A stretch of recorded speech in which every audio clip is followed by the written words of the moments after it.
Alright, you guys, welcome back to another episode of Little Man Big Conversations. I am, of course, Little Man, aka James, aka The Flash Man, welcoming you back to part 3 of my interview with Diablo, my El Cartel brother, my fellow tag champ. This is the first interview that's actually gone to a part 3. So before we get into it, I just want to thank you guys again for all the likes, the shares, the comments, tweets, plays, the downloads, whatever you guys have had to do to get this podcast. Hey, you guys have been absolutely smashing it, and I really appreciate it. Don't forget, this podcast is available on Apple, Google, Spotify, Stitcher, and Podbean. You can also follow the page at Little Man Big Conversations on Facebook, LMBC Podcast on Instagram, and LMBC_podcast on Twitter. So without further ado, please enjoy part 3. Yeah. You know, so that was probably that was a bit of a lesson there on the first show. Was like, hey, I probably could have done things a bit cheaper, but you know, welcome to the world of promoting. And that was Annihilation 1? That was Annihilation 1. I never thought. I just called it Annihilation because that's what your bank account was going through. Yeah, and that's what my brain cells were going through at the time. So yeah, you know, I just remember looking through names of names for the show, and I just remember seeing Annihilation, and I was like, that's a really cool name.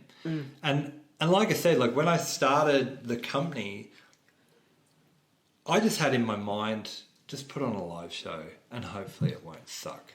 Like, there was no, hey, this is going to be Annihilation and this is going to be Annihilation 1 and then there's going to be Annihilation 2 and 3 and 4 and blah, blah, blah.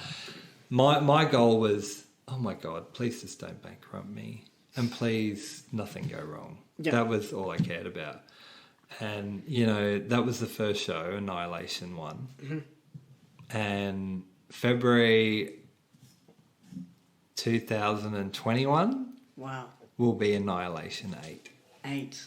So yeah, it's pretty good to see that the company's still up and running. So how long were you in charge of it before you decided I'm good here, like I've done enough? 5? 5, yeah. So and I know everyone's heard this before, but I honestly thought my last wrestling match was going to be Annihilation 5. During those 5 years, not only as a promoter but as a worker, were you experiencing what you experienced in 2007? Were you feeling burnt out again? Oh my God. I never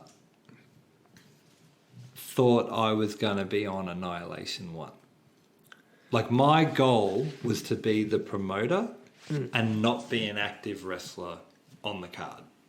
Well, I guess we should sort of capitalize on the fact that when you mentioned you're an active wrestler on the card, you weren't being Jethro at this point. No, so what happened was the guy who I had been training, Eddie Jones, to be the main star of the company, was meant to fight Warship. Right.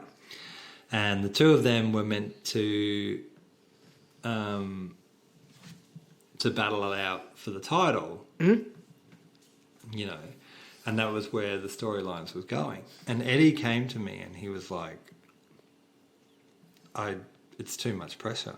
Like, it's, you know, and this is my fault. Like, I was going to make this guy do his first match for the TCW Championship. And so I took a bit of a step back and I was like, okay, that's fair enough. So I said to him, how do you feel if I wrestled you then? Will that, you know, kind of make things... And he's like, yeah. Because obviously he'd been working with me this whole time in training. So I said, cool. I said, no worries. I'll just slap some gear on, put a mask over my face and do that. And So I was like, I had a previous character in XSC called Los Volcano Diablos. I think that name sounds familiar. Yep. Yeah. So LVD. It was, Yep. And that was when I had Minx managing me. Right. So that was a bit of a character just because I just didn't want to wrestle as Jethro anymore, but I still liked wrestling, and so I thought, oh cool, I can wear a mask, no one knows it's me. Sure. So anyway, so I said, look, I'll wrestle. I'll just put a mask on, and no one will know it's me, and and everything. And so anyway, so it got to the funny thing is, it got to the show, and then everyone's like, so what's your character name? And I went, oh my God, I've been so wrapped up in just TCW. Yeah, I've been so wrapped up in TCW, and I never really liked the LVD name. I thought it was a bit sort of, didn't really make sense. So I just went, Diablo. Right. And, you can't get any more evil than the devil. Yep, so sure. I was like, I'll just be the Spanish devil. Just call me Diablo. So we did that, and that was it. So it was pretty much supposed to be me versus Eddie, do the one show, no more. Because you know what? I didn't actually think. I wasn't even sure if there was going to be any more shows. So we did that. And then what happened was we got to the next show and someone pulled out the day before the show. Antestator or? Yep. Antestator. I'm not going to name names. Sure. But it's a piece of shit. You know who you are. Pulled out. He had a legitimate reason, but it just, obviously the day before. Timing was terrible. Timing was terrible. So I was like, okay. And I wrestled Cremator, and my second punch busted him open. And anyone who knows Cremator knows that he's not a small fella. And we joke about it to this day. Well, I joke about it, but I don't think he jokes about it. I think I'm the only guy to ever bust Cremator open the hard way and actually live to tell the tale. Wow. So yeah, that was show 2. Great. After a flying start. Yeah. But that's all right. He got his own back. He gave me a concussion that show. So we did pretty well. Receipt. Actually, my fault, but once again. Right. So did you already have the championship? Was there only one championship belt you had at that time? We had one made. So Eddie won it against you. Against BJ. The second show or the first show? The second show. Yep. So the first show, we didn't have a belt. Right. Like the first show... Oh, no, sorry, tell a lie. No, the first show, Eddie won the title. Against you? Against me. Yep. God, sounds terrible, doesn't it? So... Yeah, you not winning belts. Yuck. Know, terrible. So the first show was me versus Eddie, and he won. And then the main event was BJ Blade versus Warship for the number 1 contenders. Then the second show was BJ versus Eddie for the title, and Eddie retained. Wow. Yeah. Memory, eh? Yeah. Like a glove. Like a glove. Right. So during that 5-year strand, can you remember, was there like a second influx of trainees? Because I know some of your most famous exports, I happened to meet them when they came to Venom. Was Eddie Jones, who you speak about, and one was Charlie Rose. Was Charlie there from the beginning, or did she come later on? Nah, she came later on. The hardest thing for Charlie too, like when she did come along, she came along a few years later, is she was the only girl like who actually stuck it out. And similar to what Brandy was going through. Yeah, very similar. Yeah. And that was the hardest thing. Like we had girls who'd come, but they just weren't. The problem is and guys are terrible for this as well. It's not a girl thing. It's like they see it on TV and they go, "Oh my God, that looks so cool and so easy," and it's not. And I've actually had more guys do that to me than I have girls. It's the first bump that tests them. Yeah. And you know what? Like, I'm not one of those promoters either where I'm a prick and I go, right, I'm just going to get you to, you know, I'm just going to beat the shit out of you for, you know, this long. Like, you know, I teach guys and girls the proper way how to bump. Sure. Because the one thing I do not want is someone suing me and saying that I injured them. And also, too, I want someone to walk away and go, hey, I had the best training I could and it wasn't for me. Not go, oh, I went and did wrestling at this place and the trainer wasn't that good, so that's why I never took it up. It's like, no, you had the best training. You either weren't good at it or you didn't want to stick it out. It's funny you mentioned that because when 2013, 2014, when I got the chance to run a school myself,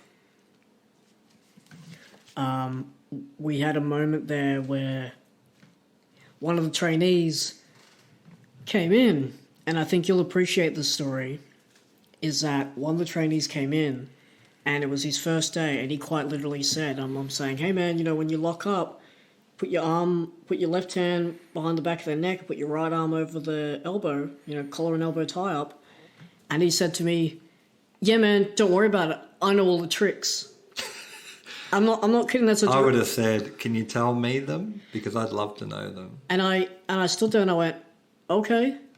And then when we started doing very basic grappling and chain work, you know, doing the basic holds, things like that, I was like, hey man, you know, when you get the wrist lock, you know, do that. And he had it sort of all jumbled and things like that. Like I think he had his hand sort of in an upside down grip or something that was like, 30% of the way there, but it's just looking messy. So when I fixed his grip, I said, you know, stand like this, you know, position yourself like that. He goes, oh, yeah, cool.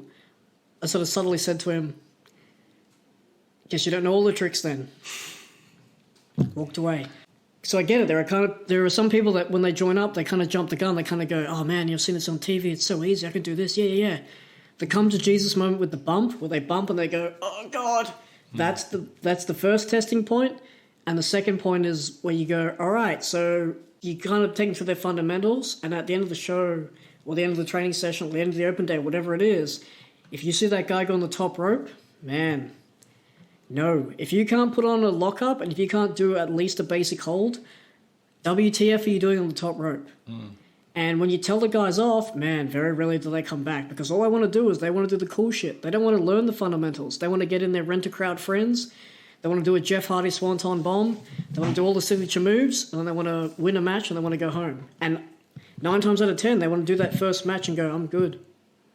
And they want to tick that box. It's funny. I had a guy work with me in TCW, and he couldn't understand the fact that he had to lose.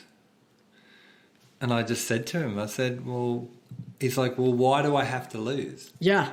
I said, because it's just how the business works. I said there's times where it's like you're the main star and there's times where you're not. And he's like, well, if I was the main star all the time, then, you know, why does that not work? And I'm just, oh my God. And it's, you just got to keep a clear head, you know, keep you cool about it. But, you know, like I said, some people get it, some people don't. Some people see it on TV and think that it's all bullshit and phony, and we actually don't hurt ourselves when we fall down. And, you know, the ladders and tables and chairs are all fake and they're not real, and the blood that's pouring out of your head is tomato sauce. I'll tell you a funny story. And the rings of spring. Did Sweethearts ever tell you the story about the kid licked his blood? Yeah, he said there was a story where I'm not sure whether it was him or whether it was Hawk. Well, Sweetheart, the show I went to. Was it the Junkyard show? The same show where he sliced his leg? No. He actually, I think he might have been wrestling Hawk, and he got busted open. And I was in the crowd, like I wasn't even on the show at this point. And he got busted open, and it was pouring out, like, you know, like a goddamn, like, hose. Like, it was just pissing out of his head. Yep. And it was all over the ring steps. Wow. And this is the problem with people, is they think that it's all fake and it's all phony. That these kids, after the show, because this was the main event, so after the show, these kids walked up to the steel steps that were covered in Sweet Ass's blood. And they went, look, see? And they stuck their hand in it and went, look, it's tomato sauce. No. And licked it. And I just remember sitting there going, oh my God, for that kid's sake, I hope that's tomato sauce. Jeez. So, yeah. That's nuts. It was pretty funny. I still laugh about that story today. I'll have to go back through it, man, but yeah, that's crazy. It was definitely one of the old VHSs, mate. That's how old that story is. Man. So, you run TCW for about 5 years then. Mm-hmm. You get in new talent throughout those 5 years of times. Do you bring in other tiers and other championships in that time? Do you tag belts? Do you do women's belts? No, I didn't. I didn't have enough talent of my own to bring in another belt. Mm-hmm. And over the years, TCW actually just released a list of every champion that's ever been the TCW champion in the last. Because they've got all the belts now. So they've got the TCW Championship, which the reason I called it the TCW Championship is because I never liked the word world or heavyweight. Like I never liked World Heavyweight Champion, because it's not the World Heavyweight Championship, because it's only defended in Tasmania. I never liked the word heavyweight, because then it restricted that you had to be over a certain weight. Mm-hmm. So I was very adamant that when I had the belt made, I was like, it's called the Tasmanian Championship Wrestling belt, because it's only defended in Tasmania. Yep. If I wanted to call it, when I was in XSC, I said to the owners that I want to have a belt called the Australian Championship. I can't remember Australian Extreme Championship or something like that. Because what I wanted them to take that belt and defend it all over Australia. I hated the fact that there were belts out there that were called the Australian Wrestling Championship, because they weren't defended all over Australia. Yeah. Do you know what I mean? So that's why when I had that title made, I was like, right, I'm going to call it Tasmanian Wrestling Championship. Tasmanian Championship Wrestling belt. Yep. Do you know what I mean? God, that sounds terrible. And that's why I called it the TCW Championship. Yeah. Because of that reason. Since then, they've that area of Tassie, they've now decided to bring a secondary belt in and call it the North Esk Championship. What does that mean? It's just the area that area is. So that's kind of like their intercontinental belt, if you follow WWE. Mm-hmm. They don't have a women's belt, and they don't have a tag team belt. Because once again, it's like Charlie is still the only female over there active on the roster. Mm-hmm. Charlie has a lot of girls come over from other states and work with her, and then Charlie is also coming over to Melbourne and Victoria and Melbourne and Sydney and Gold Coast to wrestle as well. Mm-hmm. So it'd be silly for them to have. It'd be like IPW, where it's like they had the one girl wrestling there and they gave her the belt. It doesn't make any sense. And same with they don't have a massive tag team division. They've probably only got a couple of tag teams there. So once again, it's pointless having two tag teams who are just going to chop and change the belt. Yeah, that makes sense, because it's got to be worth the pretty much the price of admission. If you're going to pay for the titles, it's going to make sure you're going to back it up each and every month. So what was it for you after those 5 years that made you decide, I'm good? I think once again it was the fact of I just wanted to come back here to the Gold Coast. Because where are we at this stage? Because you say you spent 11 years down in Tassie. Mm-hmm. So you flew down in 2007. Yep. So 2007 you flew down here, then you came back in 2010 and 2011 to do sporadic shows and the reunion show. Mm-hmm. So this is 2018? 17, 18, something like that. Yep. And it would have been February 2017, I think. Yep. Does that sound right? Yep, that works out. So I just got to the point where I'd suffered a shoulder injury and had gone through shoulder surgery and rehabbed my shoulder. Okay. That took... that was, obviously getting older in age and having shoulder surgery, trying to come back from that, trying to still run live events, missing the Gold Coast, really wanted to come home. Mm-hmm. So I got to a point where I was like, my other shoulder was starting to hurt and I was just like, I just feel like if I don't stop now, I'm not going to stop, and I'm going to be having another surgery, and and I felt like when I did the 5th show, when I did the Annihilation 5, I did it. I went all out. I went back to my original blueprint of Annihilation 1, where I went, I'm going to do this at Albert Hall.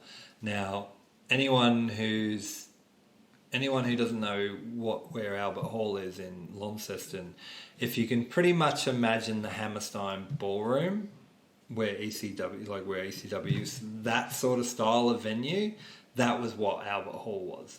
Wow. And wrestling in the old black and white era was actually in that building. Wow. So Killer Kowalski, all those sort of guys have wrestled in that building. So, in 1973, I think it was. Right. So my goal was, if I'm going to go out, Annihilation, after 5 years of live shows, after 7 years of actually from start to finish, I want to do it here, and I want it to be a big show, and I was going to go out with the guy who I started it with, which was Eddie Jones, and we had a TLC match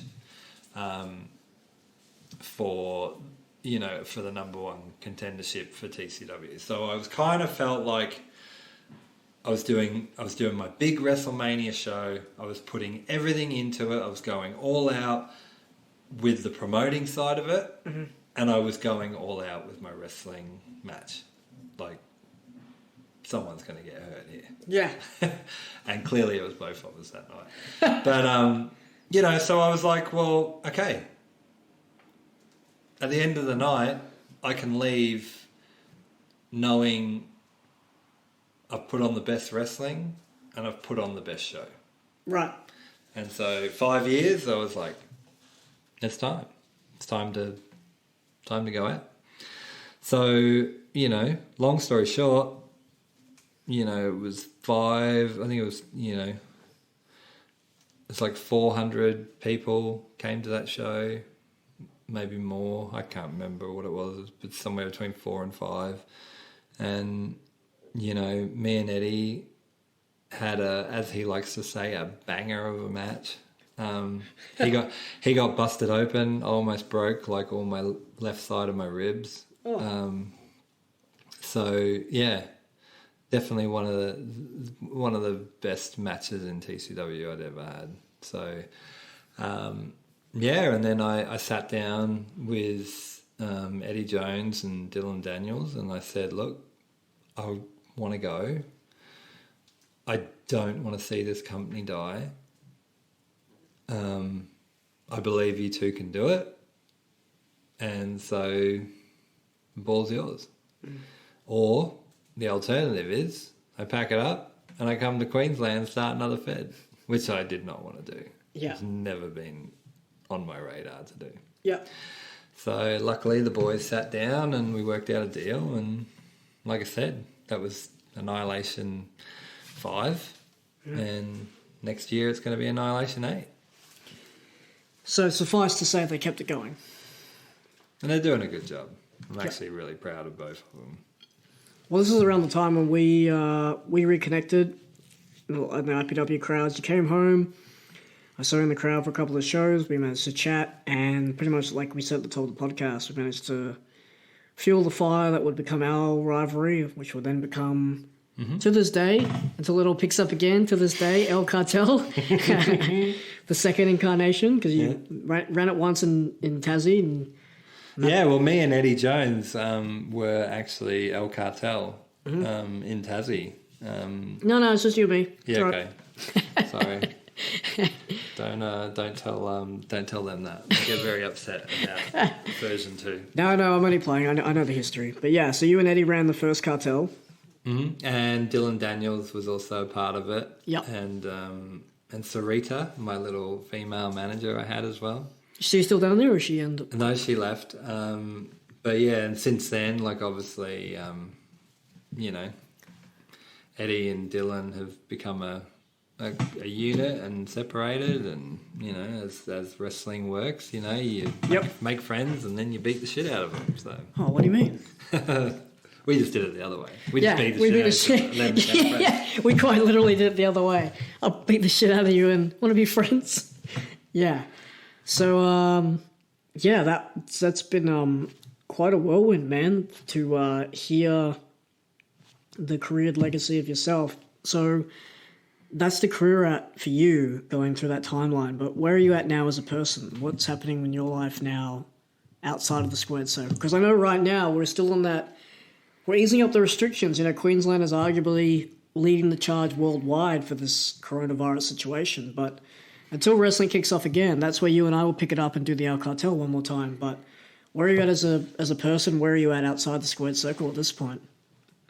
Well, I have been lucky enough to keep working during all this crap that's happened with the world. But yeah, like I just, the ocean is my mental health for me. Like I love being out in the ocean every morning and keeping myself active. Like I'm not someone. I'm actually really happy that I didn't get quarantined or put into isolation, because I am just not that person who can sit still and sit on my backside and watch Netflix and just do nothing. Like I can't do that. That's not for me. So so just being active and being happy. Like I said, I've got 2 beautiful children, and life's been pretty good, really. Like for me overall. Yep. Man, it's good to know that after all the trials and tribulations you faced, not only as a performer but as a person, that you now have some, for lack of a better term, some clarity. You managed to experience both performing side, promoting side, and you had some dark times, but hey, now you got some brilliant times. And I'm not just talking about me. Yeah, I know, right? No, it's quite an honor, man, to know that. To not only have you here, but to, like I said at the top of this podcast, man, to know that when I started to have the history that you had, I never would have thought, when I saw you that time at that sweatshop, when we chatted at the reunion show, and being able to work together finally at Venom and do the group that we did, it's so humbling, and it's still every day I kind of pinch myself. Even right now, sitting across from you, truly is such a surreal and awesome moment to not only be able to work with you, man, but to have you as a friend. Because I saw those tapes of this guy in flannel, ding, ding, ding, ding, ding, ding, coming out to this sort of, banjo-esque music and absolutely being an absolute ruthless dude. I was like, man, if I ever get to meet this guy, I really want to shake his hand. But not only have I shook your hand, I've taken a tombstone from you. And, yeah. You know, I've just got more violent as the years have gone on. You know that, don't you? Yeah, I'm aware. You should have worked with me like 15 years ago. I would have been a lot nicer. No, I'm fine. I'm happy with the thumbtacks and happy with everything that we did. But truly, man, it's an honor.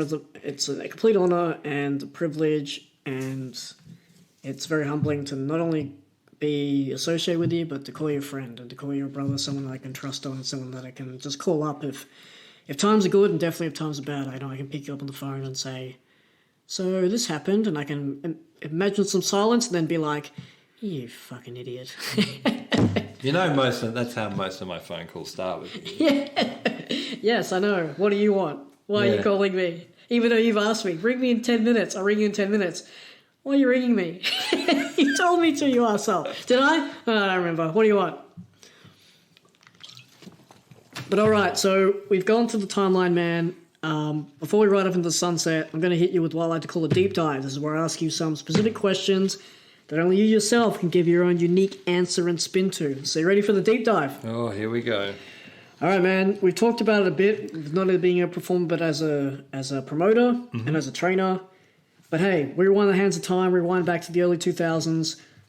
What would you tell yourself now if you were just starting out? Don't fucking do it.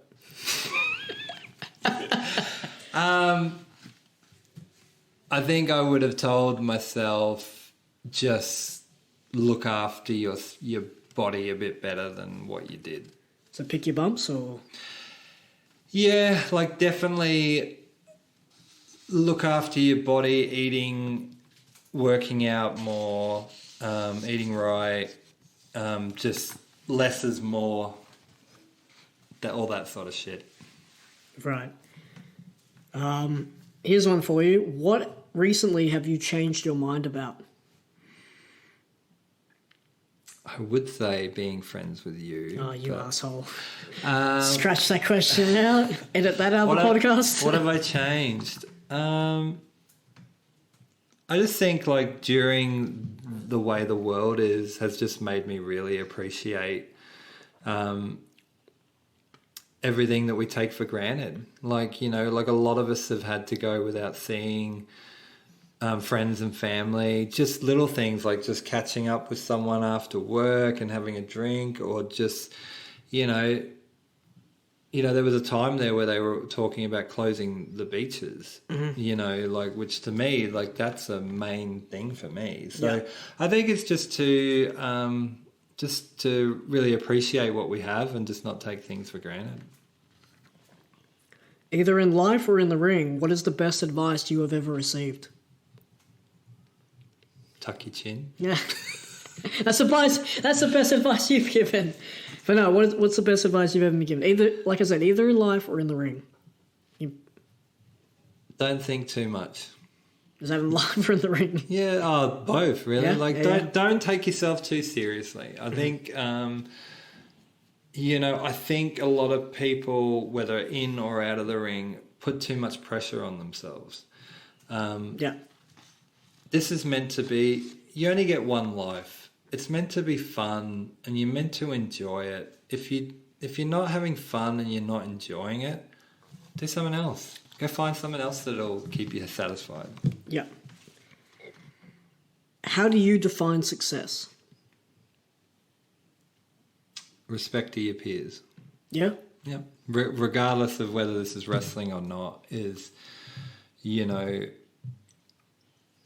I think it's, you know, I think at work it's a matter of someone looks up, you know, someone has respect for you at work, you know, and they call upon you to help them. Or I think it's, you know, walking into a locker room and, you know, having guys come up to you and shake your hand, or like you said, like come and meet you, or, you know, and I think that's really important. What was a turning point in your life and how did it affect you? And if it was negative, how did you overcome it? It was positive. Yep. It was the birth of my daughter. I had never cared about something or been so emotional about a life event until I had my daughter. Was the daughter your first child? Mm-hmm. Right. So that was the moment where you're like, okay, I'm going from being a dude to being a dad. I think it wasn't, for me, it wasn't just the case of going from being a dickhead to a dad. I think it was more... Your words. I think it was more the fact of there were obviously some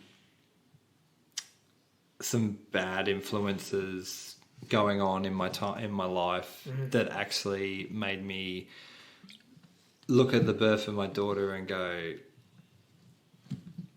this is worth changing your life over. Yeah. This is Other side of the coin. Yeah. Yeah.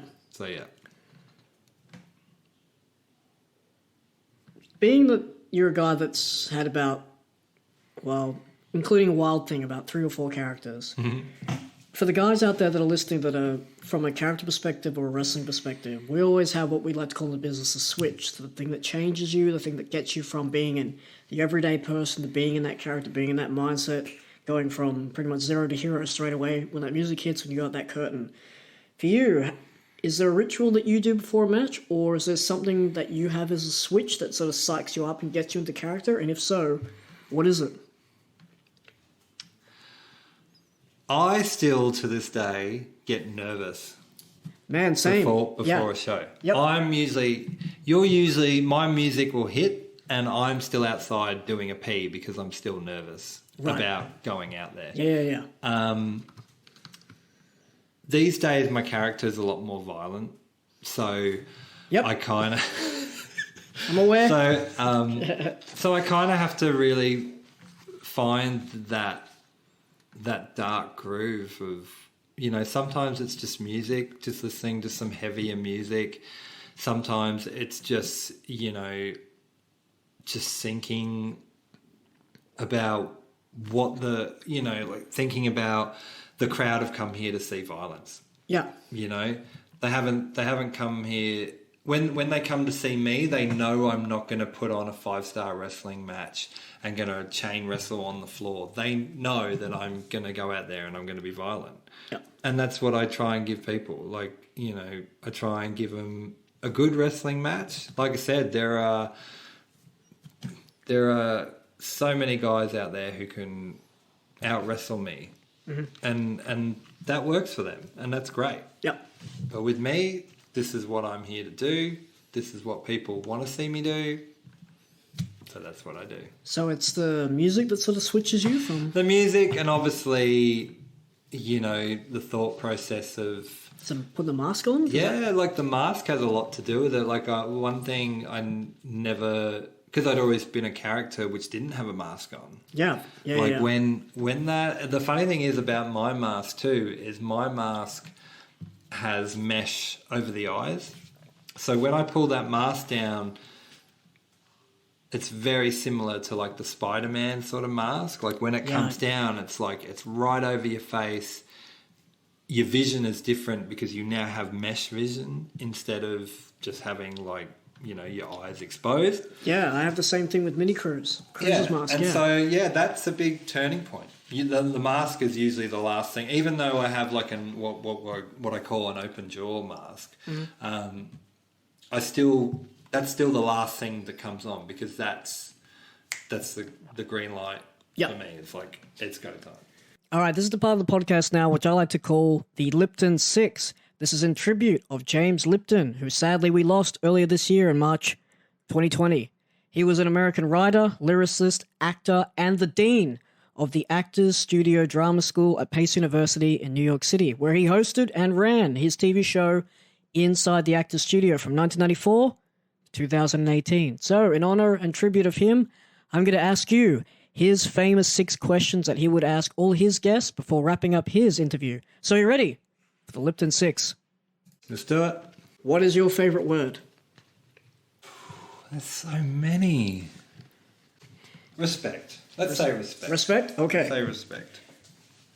What turns you on? Now, it can be in the way that you're thinking, or it can be in the way that sort of energizes you, that gets you excited, gets that adrenaline flowing, Maybe it's heading towards a live event. Maybe it's towards seeing a band. Maybe it's seeing a live performance, and you go, "Yeah, this is sick." That's saying that word, having that energy, hearing that sentence, that fires me up. But hey, it's your question. You can answer it whatever way you want. So, what turns you on? The ocean. Fair enough. Don't ever go to the beach with this guy. All right. Maybe a follow-up question. What sound or noise do you love? The ocean. Fair enough.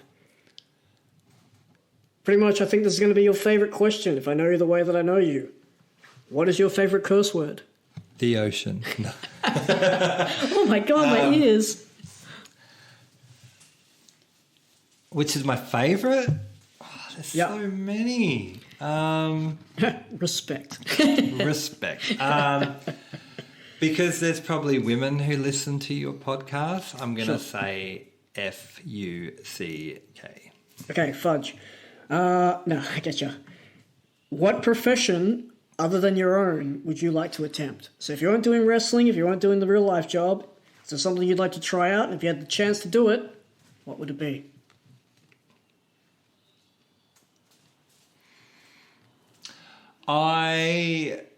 Gigolo. But like when I had a break from wrestling, I did some stunt work for a stunt academy. Mm-hmm. And I think if I wasn't wrestling, I think that's definitely where I would have gone back to. Right, stunt work. Okay. If heaven exists, what would you like to hear God say when you arrive at the pearly gates? Wrong door.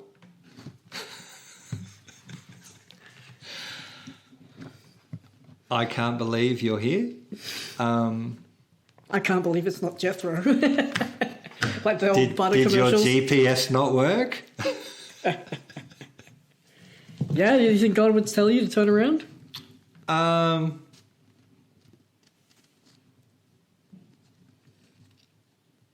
don't know. I think in all seriousness, I would hope it would be something along the lines of your spot's here waiting for you. Yeah. I'm going to go with that. Okay. All right, so before we hit this podcast into overdrive, before we slam on that NOS, before we hit that pedal into the finish line and we drive into the sunset, I'm going to hit you with what I like to call the final four. Oh, shit, more? This is the final four questions before we finish up this podcast. Okay. So that's first, past my bedtime, don't you? Yeah, I know. So with the first of the final four, was there ever a point in your life where you thought, hey, I'm not sure about this. I don't think it's going to work. This might not be for me. Promoting, I think, was definitely that point where I went, this is either going to make me or break me.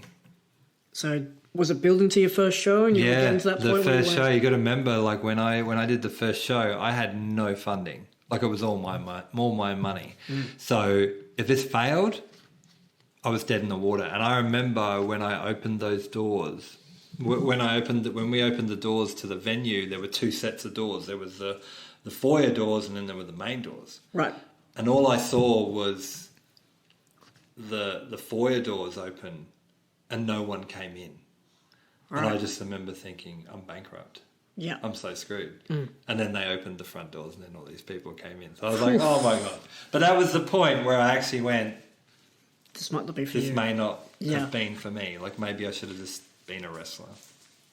Have you ever stopped and thought, or has there ever been a moment where you paused time in your mind and thought, man, how the hell did I get here? When I fell, actually no, sorry, let me rephrase that. When Eddie Jones pushed me off a 15-foot ladder from the ring and I flew in the air to the floor through 3 tables and landed on my ribs and thought I'd broken them, that was probably the point. When I was in midair looking down at those 3 tables going, there actually should have been 4 tables there, but there's only 3. Oh my God, this is going to hurt. You dove, I remember seeing that footage, you dove almost past them. Yeah. One thing you cannot practice is falling off a 15-foot ladder. Yeah, as JR said in that old WWE commercial, how do you learn to fall off a 20-foot ladder? I wish I knew, trust me. So going back to 2000s, before you got into this business, before you took your first bump, before you became the Wild Thing, all the way up until Diablo now, back at that age, when you thought forward to the age you're at now, did you ever think that having everything you've gone through, every experience that you've had, the highs and all the lows, did you ever think that this is where you'd be? Sitting in your apartment? No, everything you went through. Did you ever think... I knew you were going to say that. Yeah, I did. I think at the end of the day, I knew where I wanted to take wrestling. And, you know, like there's a lot of guys who get into wrestling to make it to the WWE. Sure. That wasn't me. Yeah. I wanted to experience wrestling in Australia. I wanted to be good at training.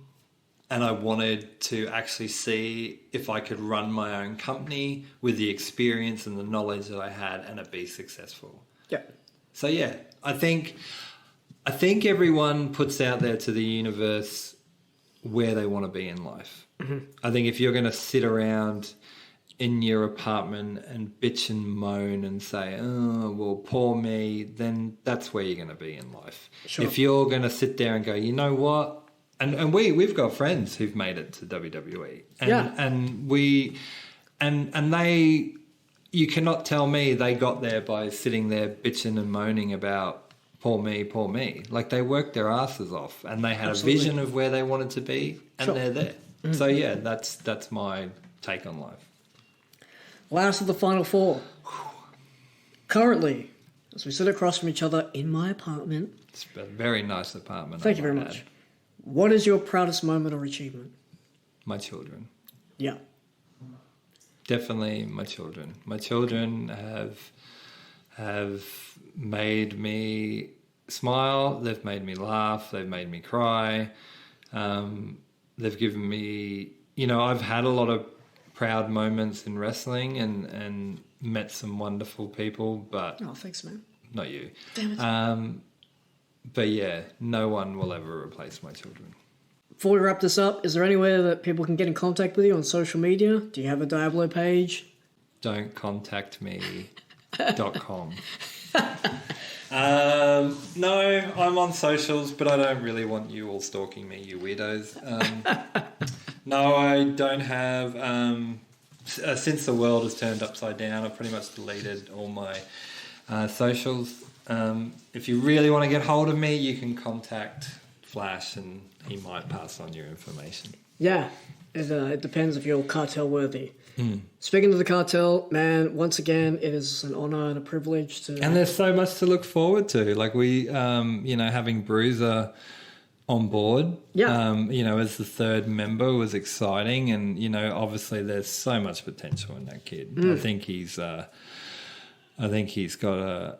he's still got a lot to learn, but I think he's really gonna, step into his own, when the world reopens. Absolutely. And look, we've obviously, I'm not going to disclose anything more today, but obviously we've got a fourth member who we've been looking at and who I think is going to be an amazing addition to the brand. And absolutely.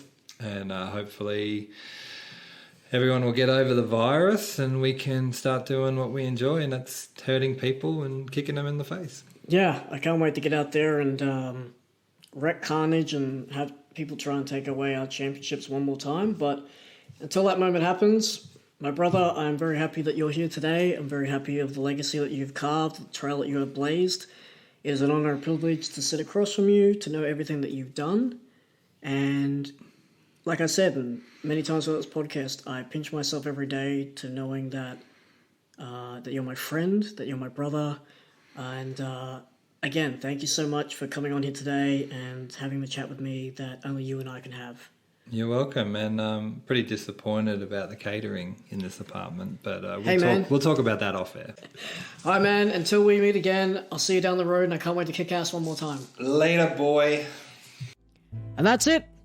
Part 3 done and dusted. I want to thank Diablo again for coming on board and sharing that extensive journey that man's been on. Man, what a ride, huh? I hope you guys have definitely checked this out, gone back through all 3 parts. Don't skip ahead. Don't be that guy. Please do yourself a favor, listen to all 3 parts. If you haven't already, if you have, I hope you enjoyed it. Thank you again for tuning in. Make sure you follow the podcast on all the social medias at LMBC Podcast on Facebook and Instagram, and LMBC_podcast on Twitter. Make sure you subscribe on Google, Apple, Spotify, Stitcher, and Podbean. Those are 5 outlets there to get this podcast into your earlobes. I hope you've enjoyed today's episode, and I'll see you next week.